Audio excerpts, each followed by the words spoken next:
fazer. Ah, sim. Novo programa para o SmackDown. Foda-se, a sério. Eu ia pensar que era agora que eu deixava desta merda, né? Porquê é que um gajo se mete a fazer vídeos disto, não? Porquê é que um gajo se mete a fazer vídeos para o SmackDown? Sério. Vídeos de wrestling. Para quê? Foda-se. Ninguém vê, man. Ninguém ouve esta merda. Ninguém vê esta merda e ninguém ouve esta merda. É impressionante. Já não basta um gajo ter cagado no podcast, no FPWcast, em, sei lá, nos streams do Twitch também, agora são cada vez menos. Agora tenho que fazer o back to... Porquê que um gajo começa programas, meu? Depois não se acaba, foda-se. Depois promete fazer merdas e depois não entrega. Caraças. Oh, olha, está a gravar. Olha, vai assim, que se foda. Ora, muito bem-vindos ao Back to Basics, o vosso novo programa de Pro Wrestling, aqui no SmackDown. Já estava quase a botchar a introdução, porque é normal, já há boé que um gajo não a faz. Há boé, como quem diz, já há umas semanitas valentes. Este é o primeiro programa de 2020 e eu quero desejar a todos vocês um excelente novo ano. O Back to Basics continua aí em força, com novos temas, cenas tipo que mais ninguém fala aqui no SmackDown. Mais uma vez vamos tentar cobrir os aspectos que antes eram cobertos aqui no canal, mais especificamente no Japan. E porque lá está, porque se mais ninguém fala sobre isso, vamos tentar cobrir esses temas, assim como algumas coisas mais controversas que se passam na WWE. E lá está, Japão. Ora, como vocês sabem e como estava prometido, este programa vai ser dedicado ao fim de semana do Wrestle Kingdom. E tal como ao fim de semana da WrestleMania, há sempre vários combates que valem a pena ver, porque é um fim de semana onde existe muito wrestling e existem várias companhias a fazer live shows, portanto toda a gente tenta sempre mostrar o melhor do produto. Da mesma forma, acontece também no fim de semana do Wrestle Kingdom, onde as grandes empresas do Japão fazem shows em Tóquio, de modo a tentar colher o máximo de público que está presente para o fim de semana do Wrestle Kingdom. E o resultado é sempre combates muito bons. Eu fiz um pequeno aglomerado dos combates que aconteceram nesses dias. Fiz aqui uma pequena lista. Coloquei os respectivos links para o YouTube para vocês poderem ver esses combates. Atenção, há uns quantos que não há link para o YouTube, portanto não encontrei, mas se vocês puxarem um bocadinho pela cabeça, conseguem arranjar um sítio para vê-los. Isto é, se não requisitarem o serviço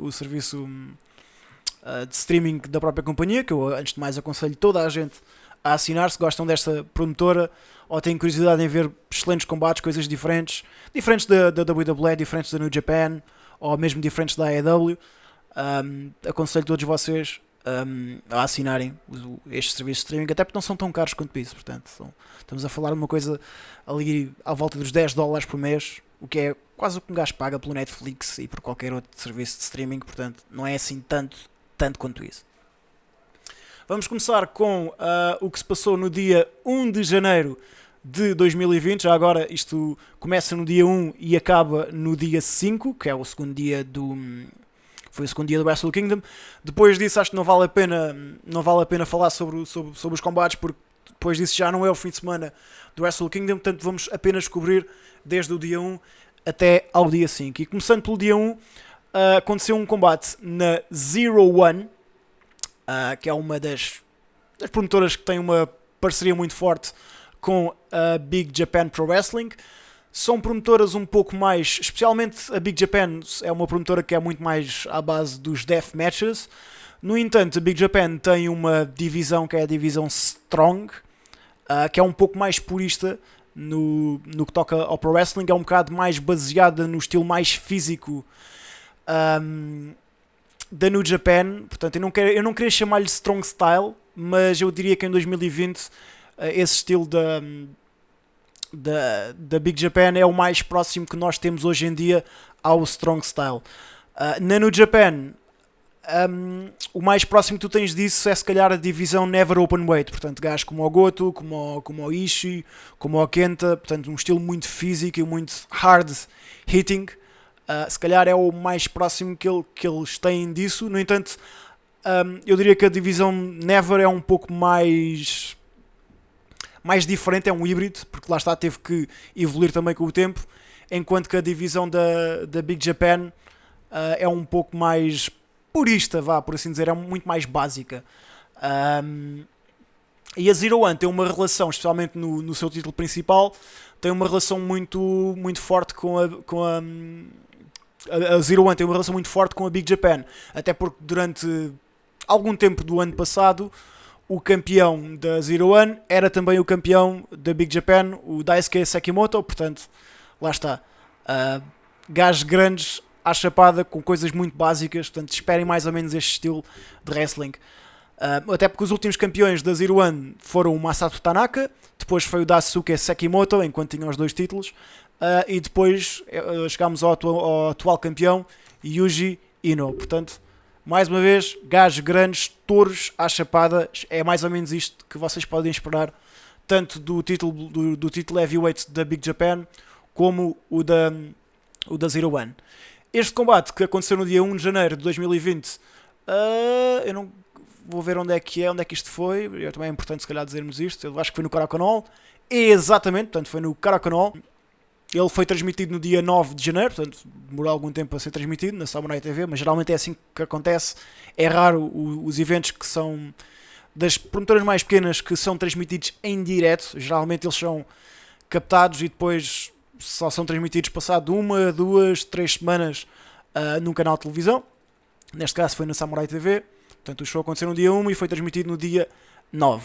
E o combate foi entre Yuji Ino e Yuji Okabayashi, portanto, 2 gajos enormes mesmo, 2 touros. Foi um excelente combate desse género, que acabou com o Yuji Ino a reter o título. Mas lá está, foi um excelente combate. Tanto um como o outro são, se calhar, 2 dos nomes mais reconhecidos desta empresa. E conseguiram captar a atenção do Caracanol, apesar de eu não ter enchido, portanto, teve pouco mais de 1000 pessoas, para uma arena que geralmente leva 1700, se não me engano, sem as bancadas.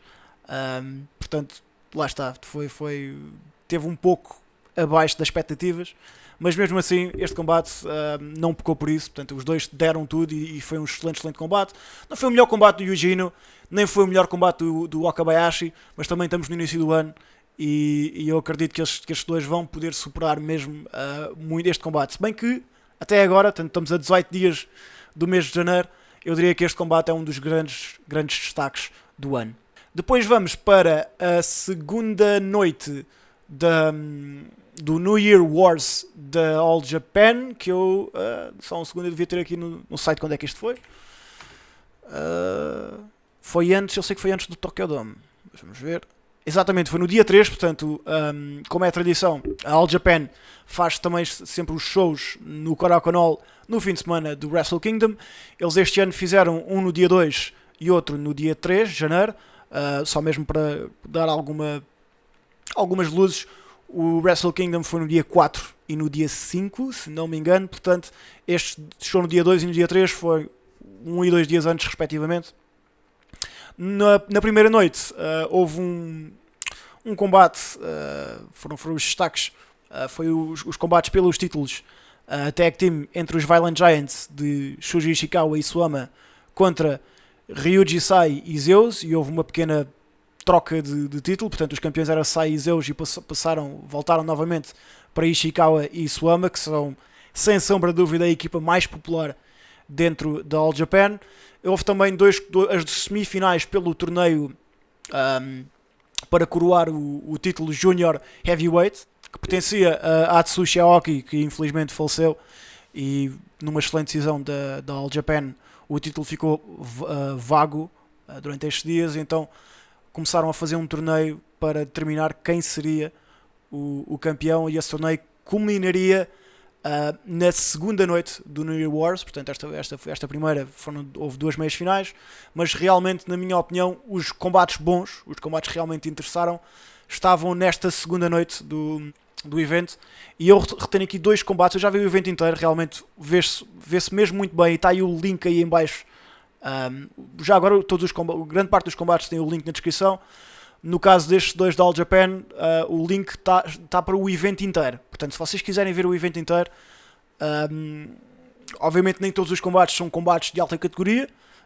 Os combates iniciais são combates mais para entreter, e realmente os melhores são mesmo os dois últimos. No entanto, todo o show eu acho que viu-se bastante bem.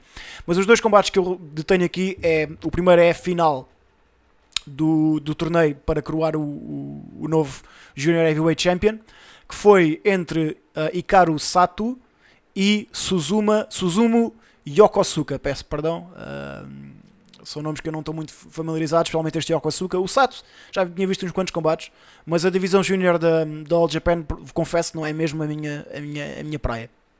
No entanto, este combate impressionou-me bastante pela positiva, porque vimos um combate muito técnico. E numa altura em que nós temos os heavyweights a lutarem muito como junior heavyweights, e o pessoal que diz que o estilo junior heavyweight tem que ser um spot fest, ver um combate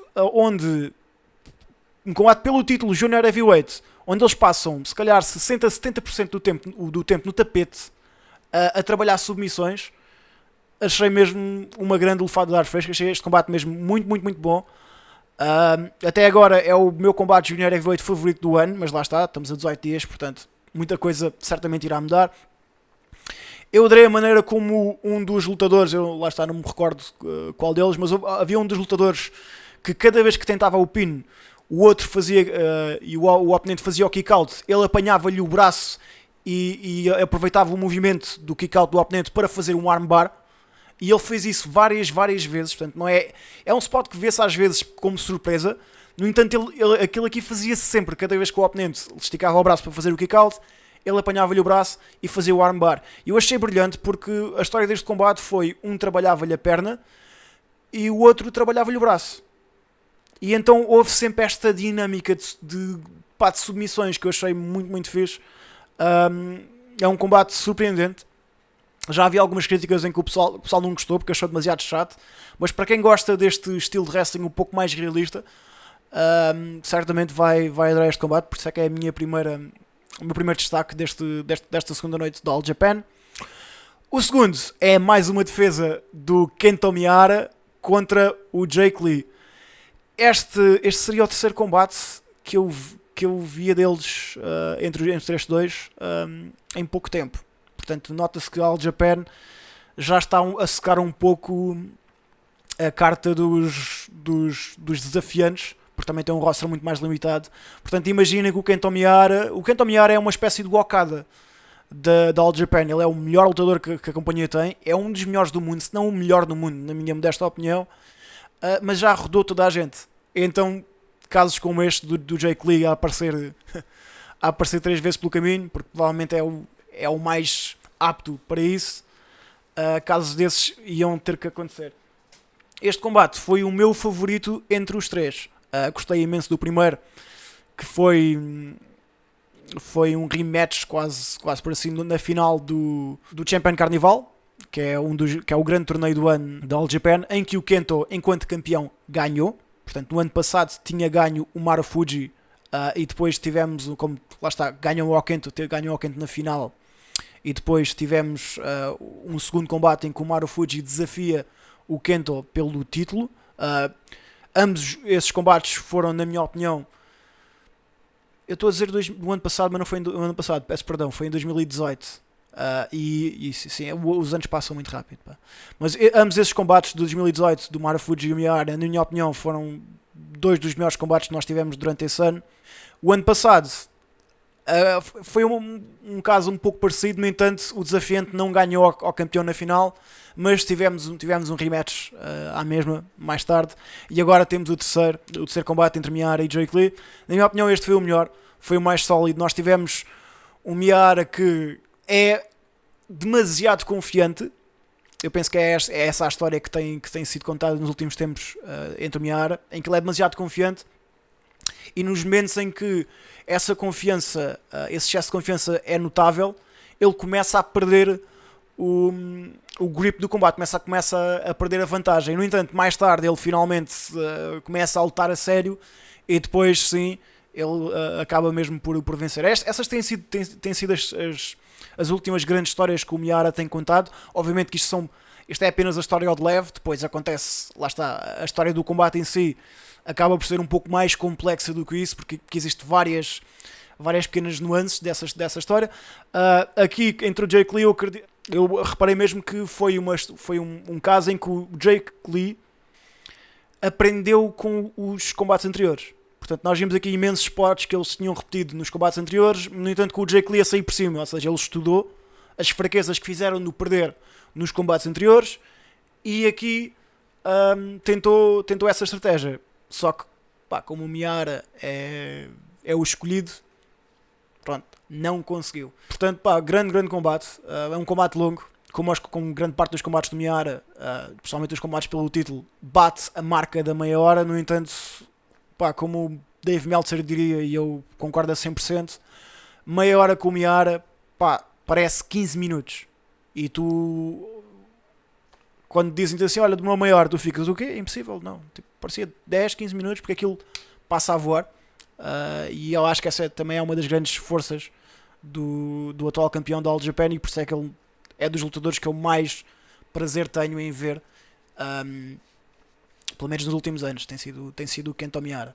Depois vamos para a DDT, que teve também um show no dia 3 de janeiro. Eu não vou só pesquisar no instante onde é que foi. Eu acho que foi no Garocanal também. Eu devia ter isto já pronto, pá. Mas eu vou pesquisar isso no instante. 3 de janeiro, Tokyo Japan, também no Garocanal, portanto foram os dois no mesmo dia, no mesmo espaço. Vou supor que um foi de manhã e o outro foi à tarde ou à noite. Este show, portanto, encheu o Garocanal também, com 1750 pessoas, portanto é a capacidade máxima para o espaço sem as bancadas. Foi um evento bastante longo, como grande parte dos eventos da DDT são. No entanto, este aqui teve 2 combates que eu gostaria de reter.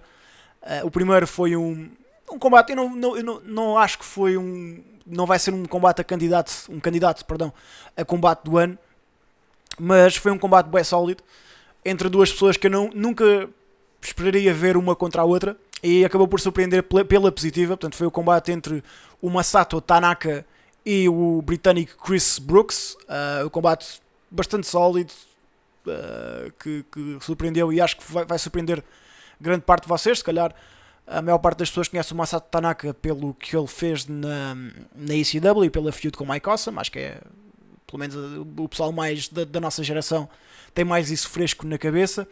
Ele, apesar de não estar novo, portanto, ele tem 46 anos, exatamente 46 anos, no entanto o homem continua lá para as curvas, aquilo está numa forma incrível, continua a dar grandes combates, como este contra o Chris Brooks, que se calhar o pessoal que acompanha a cena britânica independente claramente conhece como um dos membros dos... ele tinha uma stable que era os CCK, não é? Os Calamari Catch Kings, algo assim do género. Eu confesso que não é bem mesmo, a cena inglesa não é a minha praia, como alguns do pessoal que segue aqui o podcast e os projetos do podcast devem saber. Pronto, não é o que eu mais gosto, mas bem, é um dos nomes de destaque da cena britânica. O Chris Brooks tem feito algum trabalho na DDT, portanto este é de longe o primeiro combate que ele tem lá, e a DDT costuma sempre buscar pessoal tanto da cena americana como da cena inglesa. Aliás, o próprio Sammy Guevara fez bastante DDT antes de começar em full time na AEW, e outros nomes também em comuns da PWG. Mas este combate entre o Masato Tanaka e o Chris Brooks foi fixe, e apesar de não ter sido incrível, foi um combate que eu destacaria, só mesmo pelo fator surpresa. E depois tivemos os KOD Tag Team Titles em jogo, dos Nautilus, de Naomi Yoshimura e Yuki Ueno, contra a equipa já da casa, a equipa já mais estabelecida, que são os Damnation, de Daisuke Sasaki e Soma Takao. Portanto, foi um combate, lá está, como grande parte dos combates de título e como os main events deste tipo de espetáculos. Foi um combate bastante longo, foi um combate que esteve ali perto da meia hora, e foi um combate mesmo à DDT, ou seja, com imensos spots. Portanto, quem gosta de combates bastante rápidos, com vários spots à mistura, claramente vai gostar deste tag team, que teve também, foi um combate que foi muito forte também no storytelling, portanto tiveste ali vários momentos de wrestling mesmo, de claro heel contra claro face, e foi um match que eu acho que quem gosta desse estilo mais indie, mais PWG, que também ao fim e ao cabo é o estilo também que a DDT já adotou há imenso tempo, eu diria que vai gostar bastante deste combate. Depois vamos para a Noah, com os dois shows no Korakuen no dia 4 e no dia 5. Estes shows foram ao mesmo tempo que o Wrestle Kingdom e esgotaram ambos os shows. Portanto, eu acho que isso é algo excelente mesmo para a Pro Wrestling Noah. Significa que 1700 e tal pessoas preferiram, mesmo com o Wrestle Kingdom a acontecer, preferiram ir ver a Noah ao Korakuen, que é mesmo lá ao lado. E o segundo dia não tinha card anunciado, portanto, mesmo sem card anunciado, e mesmo também ao mesmo tempo do segundo dia do Wrestle Kingdom, a Noah conseguiu esgotar o Korakuen, portanto, isso só diz o excelente trabalho que a Pro Wrestling Noah tem feito desde que a promotora foi vendida. Portanto, a Lidl está a fazer um excelente trabalho a promover e a fazer crescer a marca da Noah. Estes shows tiveram uma espécie de um nome, quase uma legenda, um cognome, que já é algo comum nos shows da Noah. O primeiro foi New Sunrise e o segundo foi Reboot. Portanto, mas eu diria que o mais importante destes shows foi mesmo o primeiro, o New Sunrise. Foi um grande show da Noah e a maior parte, eu acho que teve mesmo quase todos os títulos em jogo. E eu vou destacar 3 combates que aconteceram neste dia. Este show é muito parecido ao segundo show da All Japan, ou seja, é um daqueles shows em que se vocês só se interessam com os combates pelo título, porreiro, os combates de mais destaque, então vejam só esses. No entanto, se não conhecem a Noah, vale a pena ver todo o show, e eu acho que ele está aí no YouTube, pelo menos eu vou colocar os links, mas vale a pena ver todo o show por todos os combates, mesmo até aqueles de início e os do meio. Apesar de não serem candidatos a combate do ano, são combates bastante interessantes e bastante divertidos, uns mais na parte da comédia, outros mesmo na parte dos spots, e outro mesmo na parte do desenvolvimento dos personagens. Portanto, há aqui muita coisa para o pessoal ver, e quem é fã da Noah claramente obviamente vai ver tudo, não é? Quem não é fã da Noah tem aqui uma excelente oportunidade para perceber, ou pelo menos para dar uma oportunidade, não é? E para ver o que é que faz a Noah tão especial, e na minha modesta opinião é uma das promotoras mais especiais no Japão neste momento. Mas os 3 combates que eu destaco, o primeiro é pelo título Junior Heavyweight entre Ayata dos Rattels, que é o jovem desafiante, o jovem campeão, e Yoshinari Ogawa, o Rat Boy, portanto uma autêntica lenda do Japão, mesmo, não só do Junior Heavyweight, mas mesmo uma autêntica lenda do Japão. É uma pessoa que tem anos e anos de carreira. Ele já lutava na divisão Junior na All Japan. Ele tem 50 e tal anos, não, já deve estar quase dos 60. Que é que tem o Ogawa? Deixa lá ver. 53 anos. Tem 53 anos. Caramba. E continua bastante. Ele tem a alcunha do Rat Boy, porque ele é desde que estava na All Japan. Ele sempre foi um lutador muito menos corpulento do que os outros. Então usava a parte da agilidade e da técnica para roubar combates. E isso dava-lhe a alcunha do Rat Boy, porque ele quase que era um rato dentro do ringue a ratar combates. E o que é certo é que ele, mesmo com 34 anos de experiência e 53 anos no bush, ele continua a fazer combates muito bons, continua a mostrar que ainda está lá para as curvas, e a prova disso é que, eu vou dar um pequeno grande spoiler, mas ele acaba mesmo por derrotar o campeão e tornar-se ele o novo campeão, num combate que não tem nada contra ele. É um combate que é mesmo muito nice de se ver. é quase um culminar da história entre o Stinger e os Rattels. O Stinger é uma é a stable do Ogawa e o Rattel, os Rattels são a stable do Hayata. Portanto, tem alguma backstory aqui. No entanto, se vocês não conhecem essa backstory, vocês não perdem nada ao ver esse combate, porque eu diria que a história do combate em si é muito, muito clara. Depois temos o título, o recente GHC National Title, entre o campeão Takashi Sugiura e o desafiante Masa Kitamiya. O Masa Kitamiya é quase um Ishii da Pro Wrestling Noah, portanto é aquele gajo, aquele touro excelente quando tu queres fazer combates mega, mega físicos. Ele não está, obviamente não está ao nível do Ishii, no sentido em que muita gente queria ver o Ishii como IWGP Heavyweight Champion. No entanto, vamos ser realistas, o Ishii é um excelente lutador, mas não é material para ser campeão, especialmente enquanto tiveres lá gajos como o Naito, como o Tanahashi, como o Okada, ou como o Ibushi. Portanto, claramente o Ishii está uns degraus abaixo. Aqui é o mesmo caso, portanto, o Masaki Kitamiya é excelente mesmo, mas ele não é material para ser campeão. No entanto, ele preenche muito bem o lugar de lutador de defesa filler, entre aspas, portanto, para encher cartuchos. E a certas alturas do combate, tu quase que acreditas que ele pode-se mesmo tornar campeão. Portanto, para mim, isso é uma das melhores coisas no wrestling, é quando há um combate em que o resultado é mega previsível e tu sabes que aquilo vai acabar ali, que aquele gajo não vai ganhar. No entanto, ele, de alguma forma, durante o combate, ele faz-te a ti acreditar que pode ser que ele ganhe mesmo aquele match.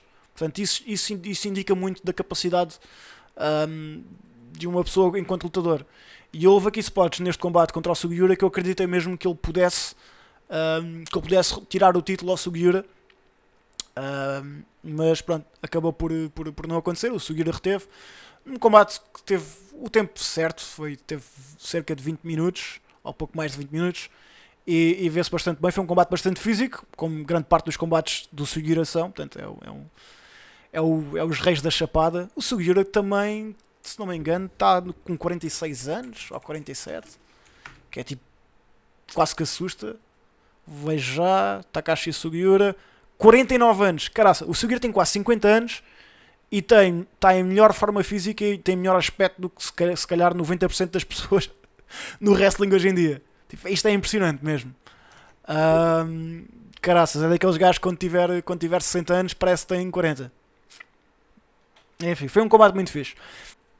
E depois temos o main event, que é mais uma defesa do jovem Kaito Kiyomiya contra o desafiante que faltava, Go Shiozaki. Ora, o Kaito tornou-se uma espécie da cara da Noah, e eu diria que foi uma troca, uma subida muito bem feita, e vou dar alguma história só mesmo para quem que não está familiarizado com a história do Kaito Kiyomiya. O Kaito começou a sua carreira em 2015, portanto, ele, mesmo no final de 2015, foi em dezembro de 2015, ele foi treinado no dojo da Pro Wrestling Noah, que nos últimos anos, infelizmente, tem quase uma maldição de nunca ter conseguido criar um lutador que servisse como uma grande estrela, como a próxima grande estrela da companhia. O Kaito acabou um bocado por mudar isso, né? Quebrou essa maldição, por isso é que também é uma das razões pela qual ele é tão especial.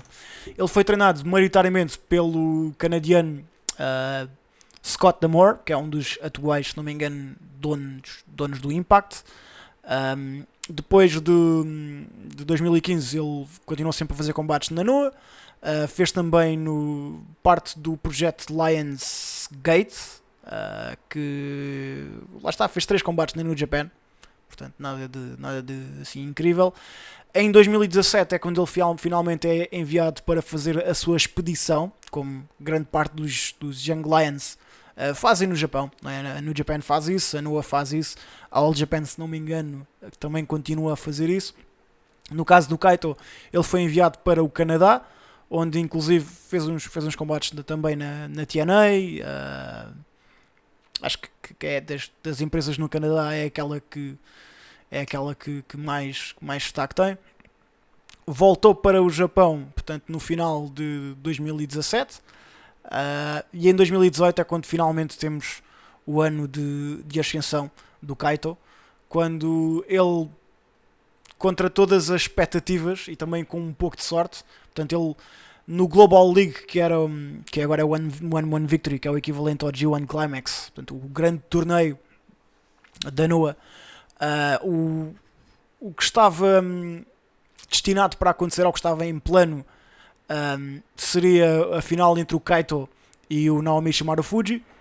Nesta altura o campeão era o Takashi Sugiura, e ao que estava em plano era o Marufuji derrotar o Kaito na final. Portanto, o Kaito, como Young Boy, ia à final do Global League, portanto era um grande destaque para ele, porque eles sempre viam imenso potencial no Kaito. Mas aqui era mesmo suposto ele perder contra o Marufuji, e depois o Marufuji ganhava a title shot contra o Sugiura, e ser finalmente o Marufuji, que tinha acabado de regressar de uma lesão, ser o Marufuji a retirar o título ao Sugiura e a fazer aquela que provavelmente seria a sua última grande title run enquanto campeão da NOAH. No entanto, infelizmente o Marufuji, a poucos dias da final do Global League, lesionou-se gravemente no ombro e foi obrigado a ser retirado do torneio. E de modo a remediar a situação, a NOAH decidiu dar mesmo ao Kaito essa oportunidade. Portanto, lá está. Às vezes, quando as tragédias acontecem, é mesmo a melhor oportunidade para alguém dar o passo em frente e assumir a responsabilidade. E no caso do Kaito, ele deu esse passo em frente e disse: pá, metam-me o cinto em mim e eu vou mostrar mesmo a nova cara, uma das novas caras da Pro Wrestling NOAH. E também, pá, kudos para a NOAH por ter-lhe dado essa oportunidade. E o que aconteceu foi mesmo o Kaito acaba por derrotar o Nakajima na final, acaba por derrotar o Sugiura e torna-se ele o campeão. E lá está, tornou-se um excelente campeão. Na minha opinião, o Kaito Kiyomiya, com apenas 23 anos, é não só o futuro da NOAH, mas como um dos futuros do wrestling japonês. Sem sombra de dúvida vai ser alguém que daqui a 6, 7 anos, se continuar como está agora, como tem estado, certamente vai ser uma das novas caras do wrestling japonês. E não me admiro se nós o virmos em plataformas ainda maiores, ou se caso aconteça, de levar a NOAH mesmo para palcos ainda maiores com mais regularidade. Este combate foi mais uma das defesas do Kaito, que foi, se não me engano, vejo já qual é que foi. Portanto, foi a primeira, segunda, terceira, quarta, quinta, sexta, a sétima defesa do Kaito.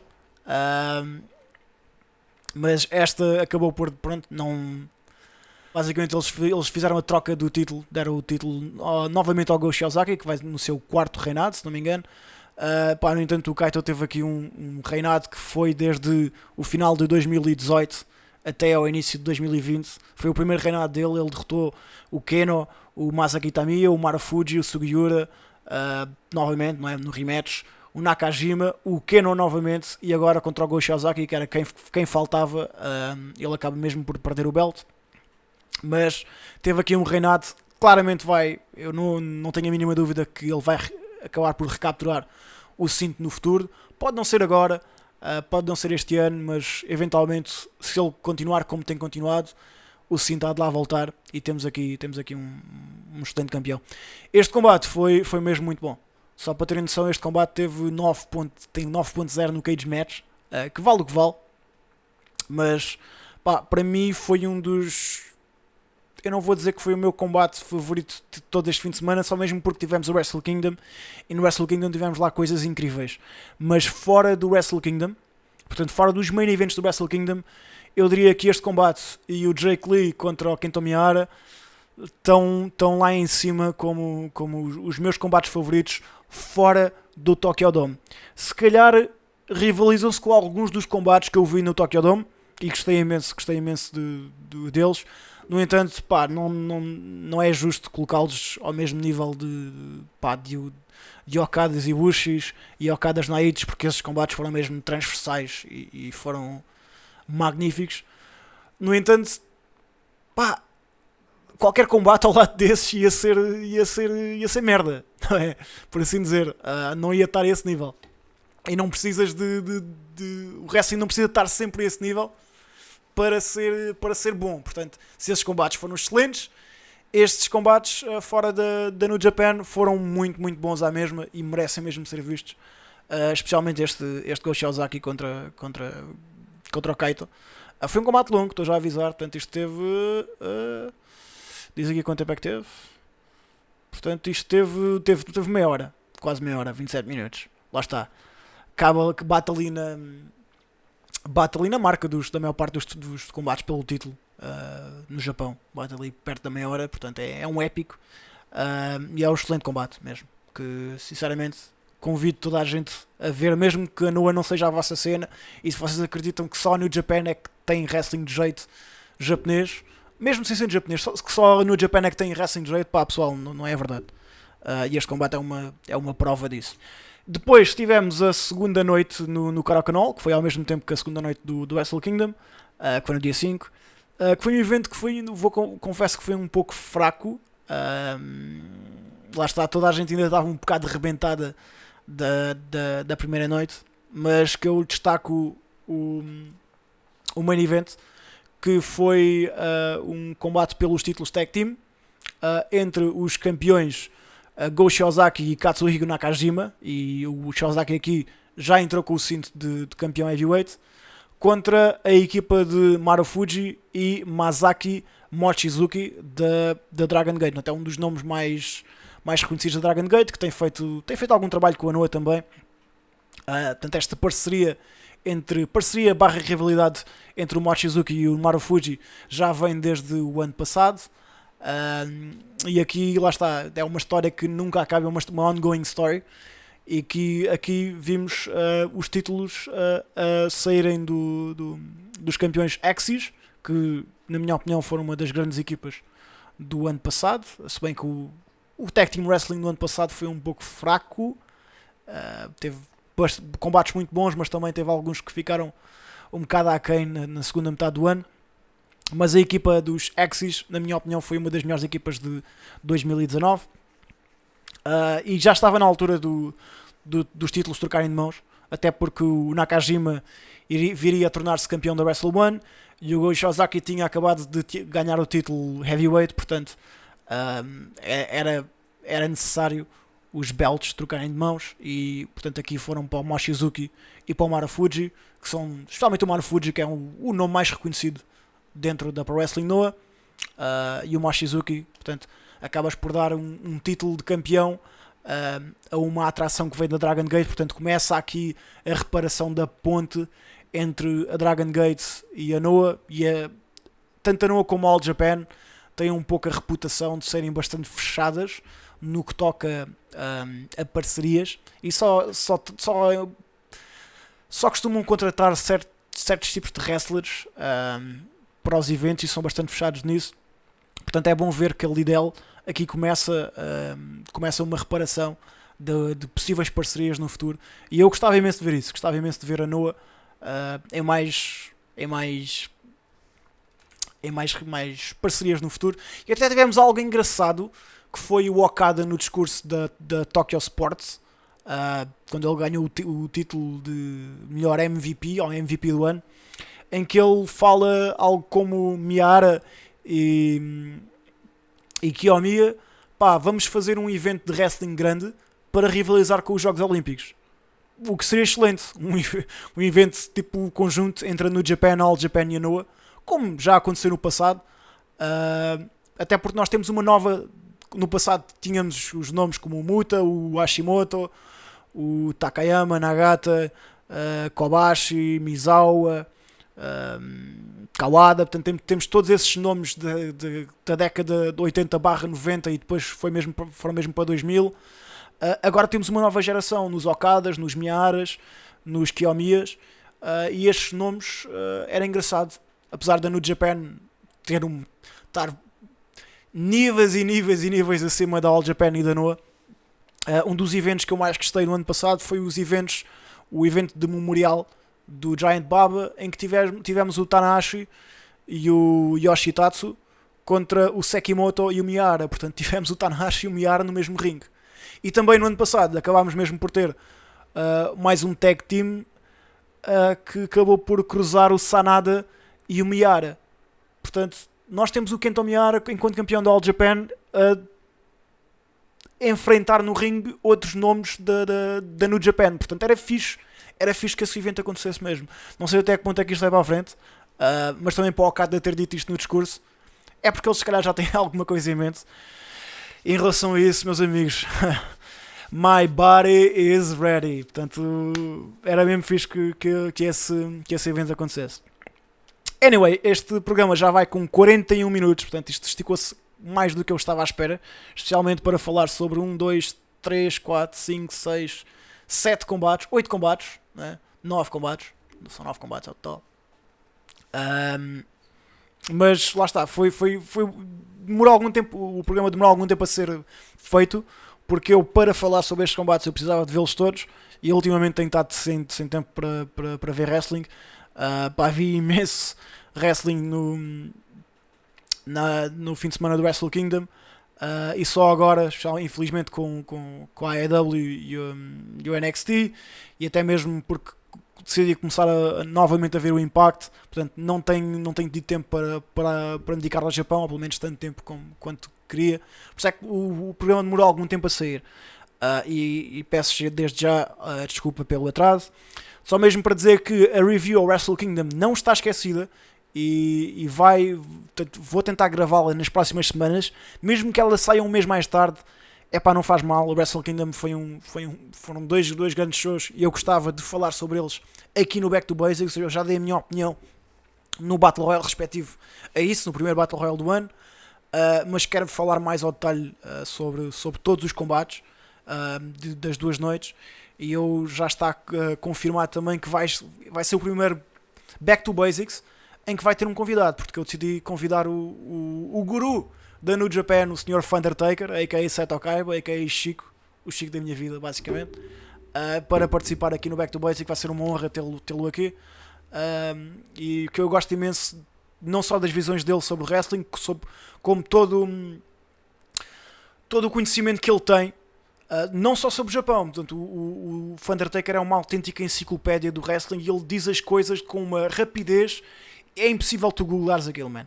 Aquilo que tu tens que saber. E conversar com o Chico sobre wrestling é mesmo muito fixe, porque ele tem isso, e montes de vezes corrige-me, e eu agradeço bem que ele o faça, sobre certos factos ou certas datas que não sei porque na minha cabeça estão trocados, porque eu também tento fazer as coisas de cabeça, por isso é que às vezes isto sai assim, não é? Portanto, essa é uma das razões pela qual eu sempre gostei de trabalhar com o Chico, e sempre fiz imensos projetos com o Chico, e felizmente, se o tempo permitir, vou fazer ainda mais projetos com o Chico. Portanto, ele vai ser o próximo convidado aqui no Back to Basics, e é uma honra que ele seja o primeiro. Anyway, eu gostava mesmo agora era de ter vocês como convidados para me dizerem em baixo nos comentários quais é que foram os combates, os vossos combates favoritos no Japão este fim de semana. Podem falar sobre o Wrestle Kingdom também. Se viram alguns destes combates que eu disse na lista, falem sobre eles, digam-me o que é que vocês acharam. Se há algum combate que eu não coloquei na lista e que vocês digam, pote, como é que tu não colocaste match tal? Foi muito bom. Digam-me aí. Eu deixei a Dragon Gate parte porque eu não vejo Dragon Gate, mas se há algum match no Dragon Gate que vocês tenham visto e tenham achado fenomenal, ou até mesmo algum match de Joshi Wrestling, que eu confesso que não é a cena que eu mais sigo, e que eu vou tentar fazer um esforço em 2020 para seguir um pouco mais de Joshi, digam aí em baixo nos comentários. Eu quero mesmo saber o wrestling que vocês andam a ver. Se não conhecem nenhum destes nomes, acabaram por ver os combates e acabaram por gostar imenso ou por não gostar nada, mais uma vez, deixem em baixo nos comentários. O objetivo do Back to Basics, o objetivo do podcast, é se calhar dar-vos a conhecer coisas diferentes, estilos de wrestling diferentes, porque muita gente vem-me dizer, eu gostava bué de wrestling de antes, mas o Raw e o SmackDown andam meio, tipo, a WWE não me cativa, estou a perder interesse em ver isso, e acabo por também perder o meu interesse no wrestling em geral. Pessoal, há muitos mais sabores. Não há só 2 sabores no mundo, há muitos mais. É como tu ires a uma loja de gelados e só ver chocolate e baunilha. E tu não gostas nem de chocolate e dás farto de baunilha. Há outras cenas. Há montes e montes de sabores. O quanto merda seria uma loja de gelados se só houvesse os sabores chocolate e baunilha? Era um bocado mau, não era? Mas por isso é que nós temos carradas e carradas de sabores, e com o wrestling é a mesma coisa. Há muita, muita coisa para ver.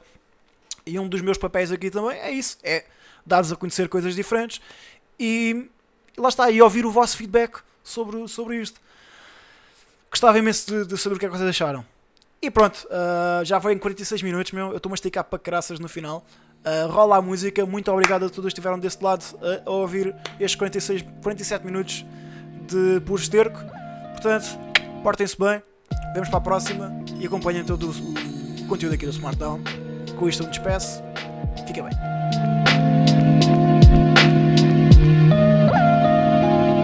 When I die, fuck it, I wanna go to hell.